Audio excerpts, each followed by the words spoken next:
विकल्प नहीं बल्कि आवश्यकता बन चुकी है।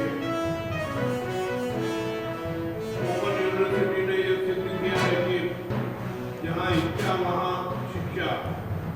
कामकाजी युवा, ग्रामीण क्षेत्र के विद्यार्थी, महिलाएं, दिव्यांगजन, सेवारत कर्मचारी और वे नागरिक जो किसी कारणवश औपचारिक शिक्षा से वंचित रह गए हैं, सभी के लिए ओडीएल एक नई आशा है। विकसित भारत की परिकल्पना तभी साकार होगी जब विकास का लाभ समाज के अंतिम व्यक्ति तक पहुंचे और इसमें ओपन यूनिवर्सिटी का महत्वपूर्ण योगदान होगा।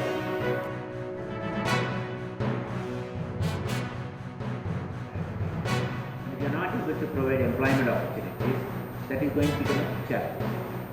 The other challenge today in our education system is our focus on research, innovation, entrepreneurship has to be completely revisited. And when we talk about quality of our education, we need to talk from the stakeholder perspective. The students who's spending his valuable time of 3-4 years at the university and spending money, as well as the industry which is absorbing them, and the society which is absorbing these students when they grow up. If you look at quality from that perspective, I am not sure both the conventional universities and the open universities we are able to do justice to.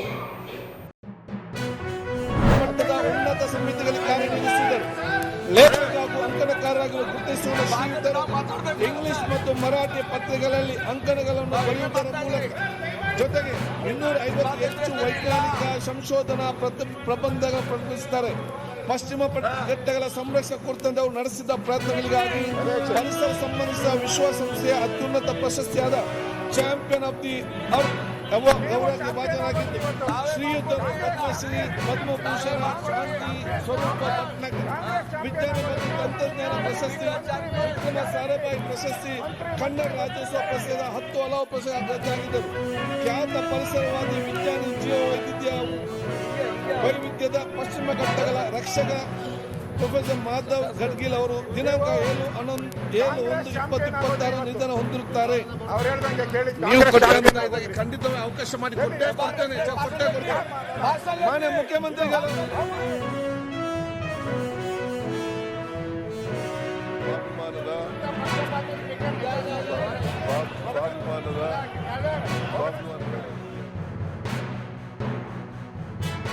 ನೋಡತಕ್ಕಂಥ ಸಮಾಚಾರ. ಅವರು ನಿಧನ ಹೊಂದಿದ್ದಾರೆ. ಅವ್ರಿಗೂ ಕೂಡ ನಾನು ಸಂತಾಪ ಸೂಚನೆಯನ್ನು ಮಾಡ್ತಾ ಇದ್ದೀನಿ. ತಾವು ತಂದಿರತಕ್ಕಂಥ ನಿಲುವಳಿಗೆ ನಾನು ಬೆಂಬಲವನ್ನು ಕೊಡ್ತಾ ಇದ್ದೀನಿ. ಸನ್ಮಾನ್ಯ ಮೊಯ್ಲಿಯವರ ಕ್ಯಾಬಿನೆಟ್ನೊಳಗೆ ಮಾಡಿರ್ತಕ್ಕಂಥ ಸೇವೆಯನ್ನು ಎಲ್ಲರೂ ಇವತ್ತು ನೆನೆಸ್ಕೋತಾರೆ. ಉಳಿಸಲಿಗೋಸ್ಕರವಾಗಿ ಸಾಕಷ್ಟು ಪ್ರಯತ್ನ ಮಾಡಿದ್ದಾರೆ. ಬಹುಶಃ ಅವರು ಈ ಸಂದರ್ಭದಲ್ಲಿ ಸಂತಾಪ ಸೂಚನೆ ಮಾಡಿ ನಾವೆಲ್ಲ ಸೇರಿ ಅವರು ಶಾಂತಿ, ಅವರ ಆತ್ಮಕ್ಕೂ ಶಾಂತಿ ಬರಲಿ ದೇವರಲ್ಲಿ ಪ್ರಾರ್ಥನೆ ಮಾಡಿ ಅವರು ನಡೆದಂಥ ದಾರಿದೀಪವಾಗಿದೆ. ಆ ಮಾರ್ಗವನ್ನು ಅನುಸರಿಸಿದರೆ ಉತ್ತಮ ಪ್ರಜೆಗಳಾಗಿ, ಉತ್ತಮ ರಾಜಕಾರಣಿಗಳಾಗಿ ಕೆಲಸ ಮಾಡಲಿಕ್ಕೆ ಅವಕಾಶ ಆಗ್ತದೆ ಅಂತೇಳಿ ಮತ್ತೊಮ್ಮೆ ಅವರ ಆತ್ಮಕ್ಕೆ ಶಾಂತಿ.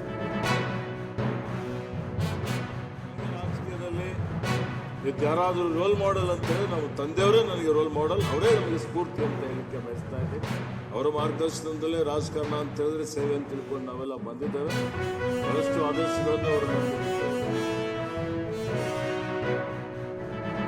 ಆದರ್ಶಗಳನ್ನು ಜೀವನದಲ್ಲಿ ಇಟ್ಕೊಂಡು ನೀವು ಬಾಳಿದರೆ ನಮ್ಮ ಸಮಾಜ ನಾವು ಪರಿವರ್ತನೆ ಮಾಡಲಿಕ್ಕೆ ಸಾಧ್ಯ ಇದೆ ಅಂಥೇಳಿ ಅವ್ರು ಹೋದಲ್ಲೆಲ್ಲ ಯುವಕರನ್ನೇ ಅವರು ಉದ್ದೇಶಿಸಿ ಮಾತಾಡ್ತಾ ಇದ್ದಾರೆ.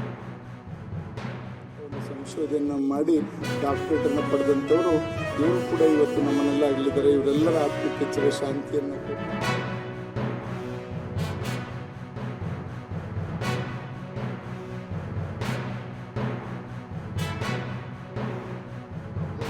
ಸೇವೆಯನ್ನು ನಾಡಿಗೆ ನೀಡಿದ್ದಾರೆ. ಅವರ ಆತ್ಮಕ್ಕೂ ಕೂಡ ಚಿರಶಾಂತಿಯನ್ನು ಬಯಸ್ತಾ ತಾವು ತಂದಿರತಕ್ಕಂಥ ಈ ಸಂತಾಪ ಸೂಚನೆಗೆ ಬೆಂಬಲವನ್ನು ನೀಡ್ತಾ ಶಾಂತಿ ದೃಷ್ಟಿಯಿಂದ ಪ್ರಾರ್ಥನೆ ಮಾಡಿ